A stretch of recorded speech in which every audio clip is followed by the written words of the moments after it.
The big domestic news story of the day was the furor over the possibility that the case against Hillary Clinton by the FBI could be reopened, or at least the perceived possibility or the hyped possibility that it could be reopened. We're going to analyze the actual evidence for any of those.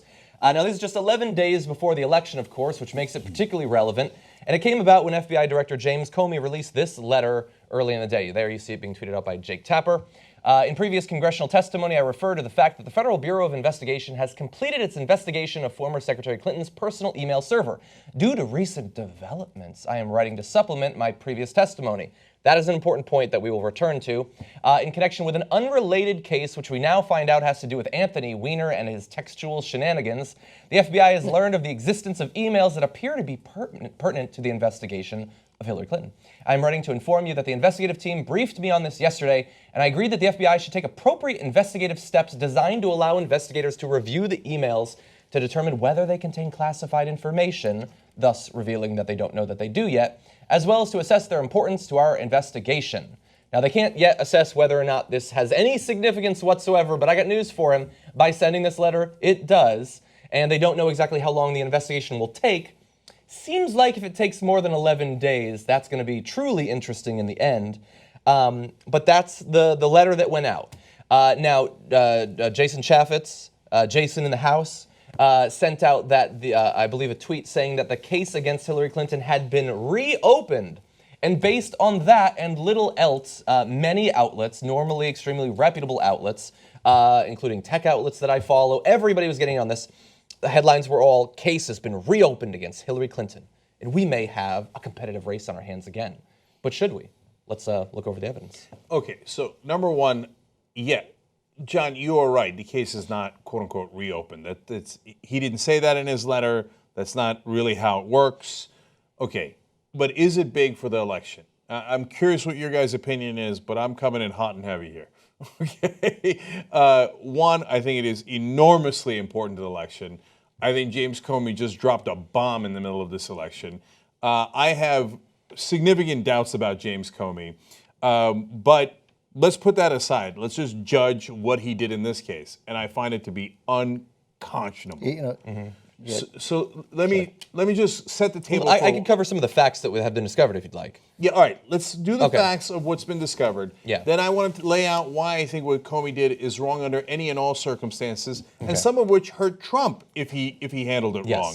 So we'll do that, and then we'll all discuss. Okay, so I'm going to lay out the circumstances, but any and all, it was wrong. So this is the reporting by Newsweek. So why is it that this letter was sent out? So some liberals obviously very frustrated with this being sent out because it could impact the election. Some right-wingers saying there has to be something in these emails, or else James Comey would not be risking his career by sending out a letter that then turns up nothing. It's possible that both of those sides are wrong, though. Because the new information followed his sworn testimony about the case previously, Comey was obligated by Department of Justice rules to keep the relevant congressional committees apprised. Under oath, Comey has stated that the Bureau had completed its review once he learned that there were new emails that required examination. Whether they in the end have anything to do with it or not, Comey had to notify Congress that he had to amend his testimony because it was no longer true.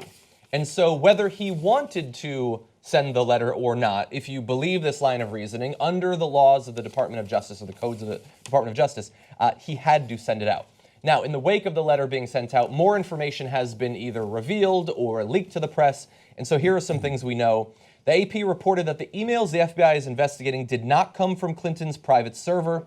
NBC's Pete Williams noted that the emails were not from Clinton and were not withheld by Clinton's campaign. He reported that the investigation is not related to WikiLeaks or Russian hacking. You can just leave off that last part if it distracts you from the rest of the story. The New York Times reported that the emails that the FBI is investigating were found on devices belonging to Clinton aide Huma Abedin and former Congressman Anthony Weiner, who is under investigation for wholly unrelated but often covered crimes, stories that we've talked about here on the Young Turks. He's under investigation for perhaps knowingly sexting a 15-year-old. A 15-year-old. Yeah, or maybe even unknowingly, but sexting a 15-year-old, purportedly a 15-year-old. Okay, yeah. Who would have thought Anthony Weiner and his stupid-ass obsession with tweeting girls would perhaps endanger the whole planet? That it could put the fate of the U.S. in Carlos danger. Okay, that's the funniest part of this story.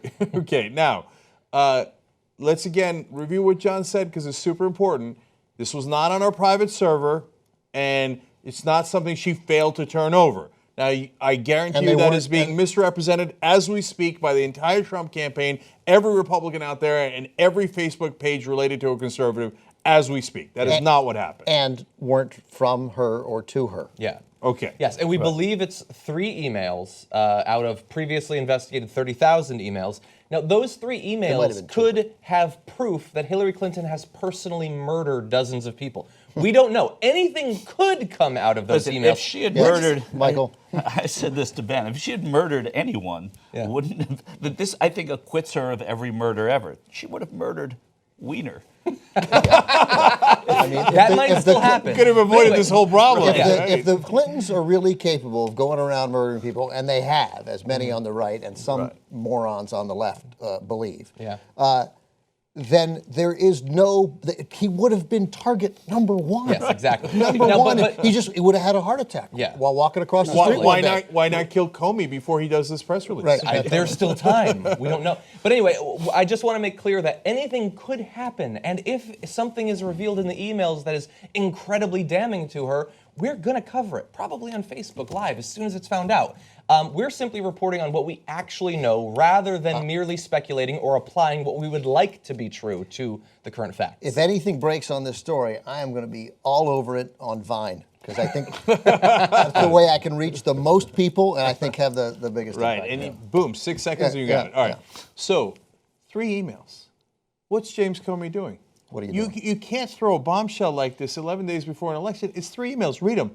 Okay, so read them. Okay, you can in fact just print them. Okay, just give them to us. And so it's not like you give us 30,000 emails. Oh man, we got to figure out how to black out the right areas and don't have people's personal information. Yada yada.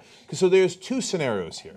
One is the 3 emails are insignificant, and he just wanted to be extra diligent, as Jonn pointed out, and say, well, now technically, I'm supposed to report every part of this thing to you, and so Republicans 11 days before an election, I'm reporting it to you. I mean, it says in the emails absolutely nothing or a tiny little thing, and of course I'm not reopening the case. I'm just messing with you guys, but I'm not going to tell you what it is. Not going to tell you what it is. That is unconscionable to do that, to imply that it's something significant, and then to not tell us what it is. Second scenario. So that first scenario hurts Hillary Clinton really badly, in my opinion. The second scenario is there is an actual bombshell in those 3 emails, in which case you're being totally unfair to Donald Trump by not releasing it 11 days before the election. You know what they are, and it's not a lot. You can't say like, well, guys, look, let's be fair here. We need 7 months to investigate this. These 3 emails. Bring in the entire effing FBI, okay, the FFBI, and go, all right, guys, let's all get on these 3 freaking emails and figure this out so the American people know what they're voting on and just not be like 11 days before an election, oh, I have something in my back pocket, not going to tell you, ha ha ha. And whether it hurt Clinton or Trump, I don't know and I don't care. That is not allowed. Pete Williams reporting on NBC is saying that in order for Comey to read the emails, which haven't been read yet by him, according to this, he needs a court order, and this is part of why he's doing this, is to get that court order, to get the 3 emails, to be able to read them.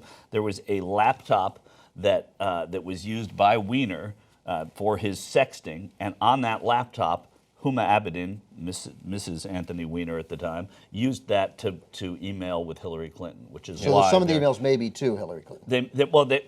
Or not. They don't know. They just may live on that laptop, but because that laptop was part of it, they have no idea. But it was not about her server, and these were not emails that were sent by her. And they're having trouble breaking into it because a lot of the keys are incredibly sticky. But why? But if they've are we to believe? And again, this is where I'm out of my element. But are we to believe then they know there's 3 emails on there, but no one at the FBI has read them? Okay. Well, if that's the case, then it is incumbent upon you to write in the first paragraph of your damn letter to the whole world, we don't know what's in the emails. It might be absolutely nothing. Yeah. Because if you really don't know what's in the emails, then you have created this giant news event for no goddamn reason. It could be that, hey, Hillary, I got you a ham sandwich. I didn't put cheese in it. I hope you're okay with it. And you interrupted this world-changing event. And yes, the President of the United States of America is world-changing. It's It's history changing. It's planet changing. Yeah. And you thought, I didn't read the emails. Who cares? Woohoo! So, Everybody go crazy. So in terms of the possible impact, it's obviously impossible to tell unless we know more, which hopefully we soon will. Maybe they'll Do wait we until the day definitely before. know it's 3? I mean, That's what everybody's saying. We do not definitely It's know. been reported that it could reported. be as few as 3 emails, Could be as but few there's as no, 3. yeah, We there's don't no know for sure. confirmation. Now, in terms of what effect this could potentially have, there is a little bit of precedent for understanding that, because we've seen ups and downs in the campaign before, particularly ups and downs that have to do with her email investigation. Now, the worst off that Hillary Clinton has been in the campaign so far was when the final verdict on the investigation came out, and there were some quotes from Comey that were incredibly damning about Hillary Clinton, implying that she had been deceptive, and those sorts of things. When that happened, she declined on the aggregate polls by about 2 points. Now, that is a big swing. That would matter in this election, assuming that there is as big of an effect. And there are reasons to think that it won't be. Many people have already voted. Many people have learned a lot about the candidates since 2 months ago. And if she was to decline by 2 points, according to 538's analysis of the polls, Donald Trump's chances would rise from about 10 to 15% to 30 to 35%. That is, I would argue, a gigantic difference. It is a gigantic difference, but it's by not the way, he's leading. Then. No. I it's don't like for care. more than- That's not a thing. Like, I just doubled his odds based on a total horse crap agree. letter. I But agree. don't worry, he's not leading yet. No, I'm worried. Look, again, it might even be unfair to Trump because maybe the emails are that's true. damning. It could Okay, be. so look, it is incumbent upon you to investigate and to get your court orders and to do everything you can, then release the information to the public. Because people are voting right now. There's early voting. Every day. And so But if- they might vote now, and they just heard, oh my God, the emails are back, they're reopening the case. Go, okay, I'm voting for Trump, Hillary's too corrupt. Or, by the way, they might go, oh, that's just nothing, and I'm voting for Hillary. And then you find out 5 days later, oh my God, in the email she said Canada, right? So you can't do that 11 days before an election while we're actually voting in the election. So what strikes me, a number of things strike me, and I lean much more toward Cenk's theory of how damaging this could be, because going from 1/6 to 1/3 is unbelievably dramatic. It's about as dramatic as an October surprise can be. Doesn't mean she won't win. You just made it a lot easier. So, but it's possible, and this goes to the heroic moment that Comey had when he stood up to Dick Cheney and that crowd, right? When John Ashcroft was laid up in bed, and it was a tremendously courageous moment for Comey to follow the letter of the law. And then you think about that move. The 3 big moments of Comey's career have been that moment, the statement we read about Hillary Clinton when they said they weren't going to press charges, and this. And they might point to a guy who is unbelievably politically tone deaf, like really might not get it. Because I don't sense that he thought his statement about Hillary was going to do the damage that it did. His statement about Hillary was brutal. It was almost worse than getting charged. Right, well, that's what we thought. Right. then, yeah. Because it allowed you to both think that she's dishonest and that the system's protecting her. And he may have been wonderfully politically tone deaf when he stood up to people who were the most powerful politicians in the country. So, like, it might, but he just may think, well, I had to, and if Michael is getting Pete Williams correct, and if Pete Williams is correct, I'm not doubting you. I'm making sure I have it in my head, but that he had to write the letter before he can get the court order, then maybe his hands were tied to some extent, although there are a lot of ways to write that letter. Yes. And I imagine you could also have a phone call. Obviously, you call anybody in the Jason Chavez ilk, they're going to leak it. But that was an unbelievably leakable letter. And Ben, I don't think either that Pete Williams is saying that he had to write the letter first, just that he, without a court order, cannot read the email. So why did he have to write this letter first? Well, he had to let Congress know, because in his commitment to Congress... because he was no longer telling the truth. Exactly. The truth had been voided. Right, the truth had been voided because he had to look at this. But it's not a reopening because it had never been closed. Okay, so let me add 2 other possibilities to James Comey's motivations. To be charitable to James Comey, maybe he's a super principled guy who follows the letter of the law, and that is it. So if John Ashcroft tells him to break the letter of the law, and George Bush and Dick Cheney, and they all put pressure on him, nope, I follow the letter of the law.